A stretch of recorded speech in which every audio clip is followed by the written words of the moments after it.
हंस को बोलता है, अरे तुम हंसिनी को कहां ले जा रहे हो, ये तो मेरी पत्नी है।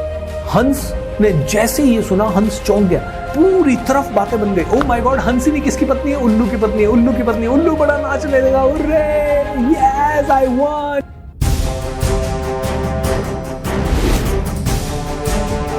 ये स्टोरी जो बताने जा रहा हूं बहुत ही इंपॉर्टेंट स्टोरी है और आप में से हर किसी को ये पसंद आएगी, ये समझिए।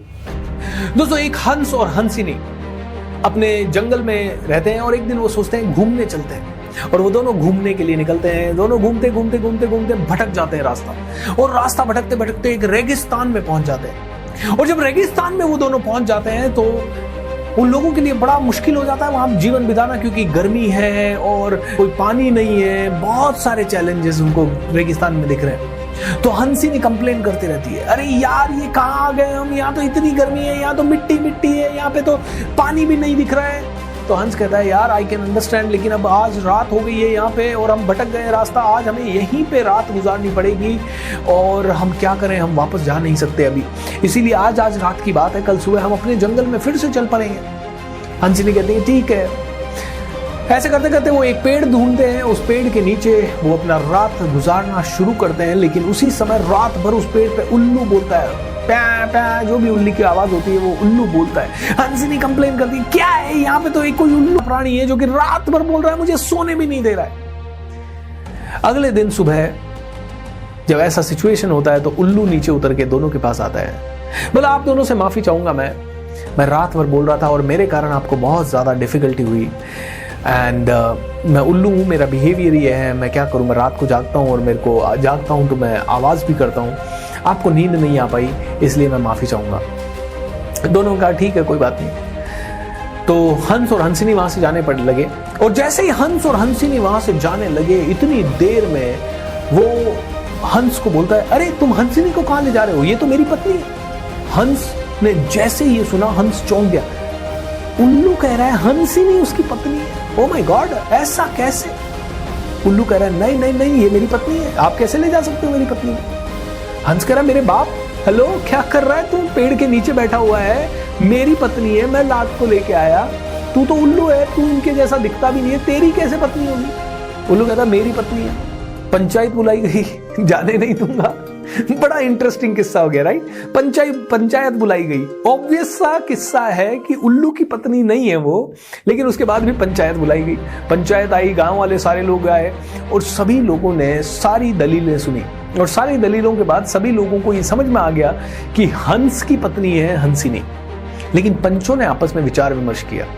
पंचों ने विचार विमर्श किया, ये हंस तो अभी यहां से लौट जाएगा, अभी लौट जाएगा, ये तो जंगल में चला जाएगा, लेकिन अपने पास तो कौन रहेगा? उल्लू। अगर उल्लू को नाराज कर दिया तो जिंदगी भर ही हमें प्रॉब्लम करेगा। एक काम करते हैं, अपन सब मिलके उल्लू के फेवर में डिसीजन दे देते हैं। कैन यू इमेजिन सिचुएशन क्या रही होगी? उल्लू के पक्ष में डिसीजन हो गया, पूरी तरफ बातें बन गई। ओह माय गॉड, हंसिनी किसकी पत्नी है? उल्लू की पत्नी है, उल्लू की पत्नी। उल्लू बड़ा नाचने लगा, यस आई वॉन। हंस बड़ा दुखी हुआ, हंसनी बड़ी दुखी हुई, दोनों रोने लगे। धीरे धीरे पंचायत बिखर गई, उल्लू के फेवर में डिसीजन हो गया। हंस बहुत ही उदास होकर वहां से जाने लगा, लेकिन उल्लू कहता है, मेरे भाई कहां जा रहे हो, रुको थोड़ी देर। बोलता, क्या हुआ, अब क्या लेने वाला है भाई, पत्नी तो ले ली, अब क्या लेने वाला है? बोला है, नहीं डोंट वरी, मैं आपकी पत्नी को नहीं ले रहा हूं, आप अपनी पत्नी को रखिए, अपने साथ ले जाइए, अपने साथ ले जाइए। मैं तो इतना कहना चाह रहा हूं कि देखिए, इस देश में उल्लुओं के पक्ष में भी फैसला हो रहा है। आप कितने भी सही क्यों नहीं है, कहीं ना कहीं फैसला उल्लू के पक्ष में जा रहा है। जहां ऐसे अंधे जजेस हों, जहां ऐसे अंधे रूलर्स हों, जहां ऐसे अंधे डिसीजन मेकर्स हो, वहां उल्लुओं के पक्ष में भी डिसीजन हो रहा है। दोस्तों, आज हमारे भारत देश की यह हालत है।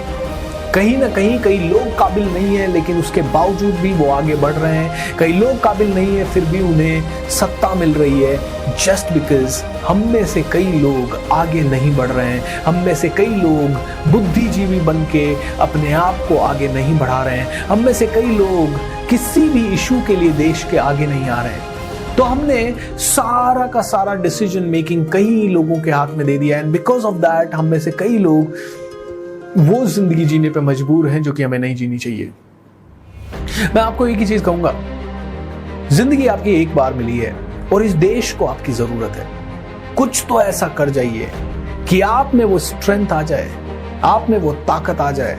कुछ तो ऐसा कर जाइए कि आप इस देश के लिए काम आ पाए।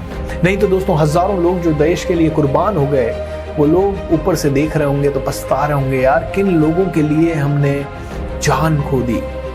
दोस्तों, आज हमारे देश को फिर से संवारने की जरूरत है। आज हम में से हर एक इंसान को फिर से ऊपर उठ के देश के लिए कुछ करने की जरूरत है। तो मैं हमेशा कहता हूं, देश के लिए आप और मैं क्या करें, तो अपना काम इतनी शिद्दत से करो कि कोई हमें उल्लू ना बना सके। इतना काम इतनी शिद्दत से करो कि हमारी सीधेपन का कोई फायदा ना उठा सके। अपना काम इतनी शिद्दत से करो कि हम में से हर एक आदमी का टैलेंट दुनिया के आखिरी छोर तक पहुंचे। अपने काम को ही अपनी पूजा बना लो, अपने देश को ही अपना मंदिर बना लो। एंड उसके बाद देखिए, आपकी तरक्की तो होगी होगी, आपके काम के साथ साथ लाखों लोगों की तरक्की होगी। और एक दिन आएगा, एक दिन फिर से आएगा जब हमारा देश विश्व गुरु बनेगा और जब हर एक ताकतवर देश हमारी तरफ दिखेगा। सो दोस्तों, इस कहानी से बहुत ही इंपॉर्टेंट सीख है। कई लोग आपको उल्लू बना रहे होंगे, कई लोग आपको उल्लू समझ रहे होंगे, लेकिन आप इंटेलिजेंट भी हो सकते हैं। और कई लोग आपको ब्लाइंड फेवर कर रहे हैं या किसी और को ब्लाइंड फेवर कर रहे हैं, उससे आपको हतोत्साहित नहीं होना है, बल्कि आपको अपनी काबिलियत को बढ़ाना है, ताकि nobody can beat you, you become the champion of your life. Wish you all the best. Channel को सब्सक्राइब करें, इस कहानी को ज़्यादा से ज़्यादा लोगों के साथ शेयर करें। Wish you all the best and have a great time.